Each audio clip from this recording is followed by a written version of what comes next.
Mas eu tenho dificuldade com foco, eu tenho dificuldade de focar a minha atenção e eu acho que eu tenho TDAH. Cara, essa dúvida é uma dúvida que eu recebo muito no meu dia a dia. Pessoas vêm para mim, falam que tem dificuldade para manter a concentração, falam que eu acho que eu tenho perda de memória, eu acho que eu tô com perda de memória, e na verdade, no final das contas, quando a gente vai investigar, a gente percebe que tudo está relacionado com a ansiedade. Mas afinal de contas, existe relação entre ansiedade e falta de foco? Existe. E eu consigo te explicar isso dentro da neurociências, eu consigo te mostrar porque que o teu cérebro ele começa a ter uma dificuldade de atenção e concentração por conta da ansiedade. É isso que você vai ver nesse vídeo e a proposta desse canal é exatamente essa, é trazer várias informações sobre cérebro, emoção e comportamento. Tranquilo? Vamos pro vídeo. Para você entender isso, eu preciso te mostrar onde é que mora a ansiedade. Como assim, Márcio? Quer dizer que existe um local, uma casinha no cérebro onde a ansiedade mora? Existe. Falando de uma maneira didática, existe. E essa casinha, o epicentro da ansiedade, é essa regiãozinha aqui que a gente chama de amígdala. Como assim, Márcio? Vamos lá. Olha só. Dentro do nosso cérebro, lá no meio, mais ou menos nessa região, aqui e aqui, mais ou menos, eu tenho, de cada lado, eu tenho uma bolinhazinha que a gente chama de amígdala. Mas não é aquela amígdala que inflama da garganta. É uma amígdala que a gente chama de amígdala cerebral.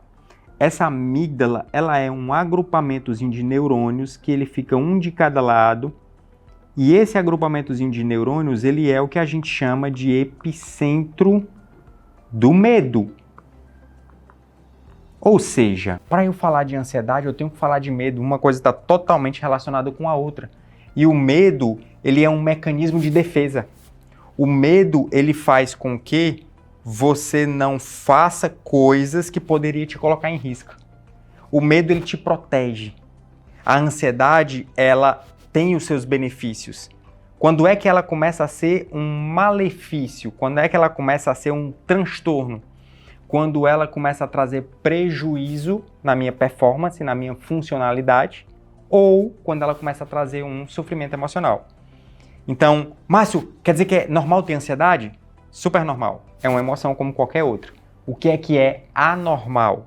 O anormal é a intensidade.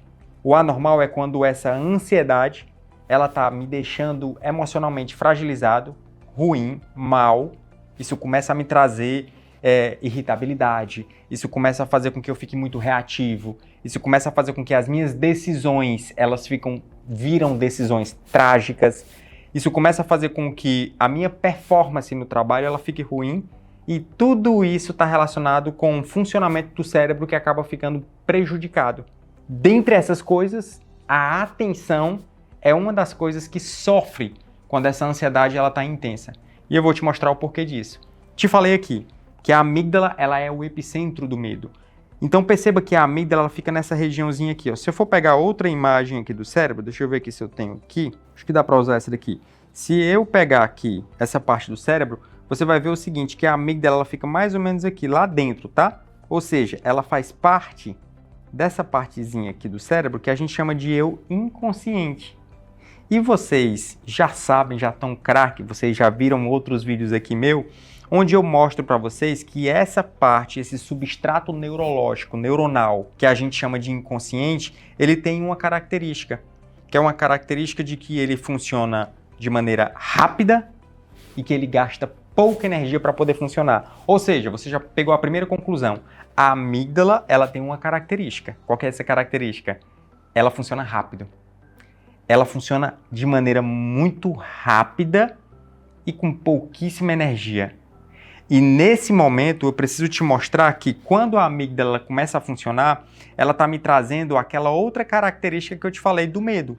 Ela é um mecanismo de defesa, ela vai fazer com que eu entre em alerta. Então, quando ela começa a funcionar de maneira exagerada, ela começa a interferir no funcionamento dessa parte aqui que a gente chama de eu consciente.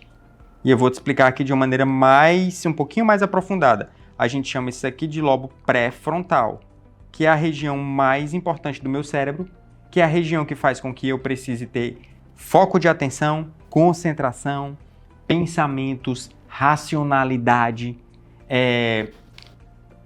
traçar estratégias para poder atingir um objetivo. Ou seja, raciocinar, eu preciso fazer isso, eu preciso fazer aquilo, depois eu vou lá na rua, depois eu faço aquilo, depois eu vou no shopping. Ou seja, traçar estratégias, tudo isso gasta energia. Só que se a minha amígdala está funcionando de uma maneira exagerada, o que é que vai acontecer? Vai acontecer isso aqui, ó. Ela começa a parasitar o funcionamento do meu lobo pré-frontal. Aqui nós temos o cérebro. Se eu abrir o cérebro, eu vou te mostrar que existe essa parte mais interna, mais profunda, e eu te mostrei que essa parte aqui mais interna, mais profunda, ela é uma parte que ela funciona de maneira mais rápida. Por que ela funciona de maneira mais rápida, Márcio? Porque essa região, ela é uma região muito nobre, é uma região que gasta muita energia. O ser humano, existem partes que tem aqui dentro do nosso cérebro que são incomuns com animais mais simples, como por exemplo, répteis, lagartos, enfim, anfíbios. Então existem partes no nosso cérebro que são parecidas com o funcionamento de partes que existem em outros animais. Quando isso a gente vai aumentando a complexidade, aumentando a complexidade, aumentando a complexidade, chegou no ser humano, o ser humano tem a joia da coroa da complexidade do cérebro, que é exatamente o lobo pré-frontal. Quando a minha amígdala, que está aqui dentro, lá por dentro, ela começa a funcionar de maneira rápida, intensa, com alta velocidade, e sem precisar ter esforço, ela começa a afetar o funcionamento dessa região. Então isso faz com que a gente comece a falar o palavreado como se fosse um parasitismo. Por isso que eu começo a ter dificuldade de me concentrar. Por isso que eu começo a ter uma dificuldade de ter atenção. E é por isso que as pessoas elas começam a achar que elas estão ficando esquecidas. Márcio, minha memória está péssima. Memória tem relação direta com a atenção. Isso, inclusive, é tema para outro vídeo. Memória tem uma relação direta com a atenção. Se a minha atenção ela não está focada, a informação ela nem entra no meu cérebro. Como assim? Cara, imagina que uma pessoa está conversando com você e você está pensando em outra coisa. Ou seja, a tua ansiedade está parasitando os teus pensamentos. Ao invés de tu estar olhando para o que a pessoa está te falando, você começa a pensar, nossa, o boleto. Eu vou ter que pagar aquele boleto, como é que eu vou fazer para conseguir dinheiro? Ou seja, a tua amígdala está intensa e ela começa a roubar a energia dessa região que é a região do lobo pré-frontal. Você não consegue focar a atenção. Se eu não consigo focar a atenção, a informação ela não entra no meu cérebro. Se a informação nem entra, eu nem formo memória. Deu para entender? Então, primeiro eu tenho uma atenção, a informação entra, aquilo depois vai se transformar numa memória. Se a atenção está parasitada, ela não está funcionando bem, aí eu vou começar a achar que eu estou com falta de memória, mas na verdade eu estou com falta de atenção. E por que eu estou com falta de atenção? É porque eu tenho TDAH? Não, é porque eu tenho ansiedade. É porque eu estou com esse transtorno de ansiedade que está parasitando o meu funcionamento. Por isso que uma pessoa, quando ela diz que tem TDAH, para a gente chegar nesse diagnóstico, eu preciso primeiro investigar várias outras coisas. Dentre elas é a ansiedade. Porque se ela tiver ansiedade, primeiro eu preciso tratar a ansiedade. Se ela ainda assim continua com dificuldade com a atenção, aí eu começo a pensar na possibilidade de ela ter realmente um déficit primário de atenção. Perfeito?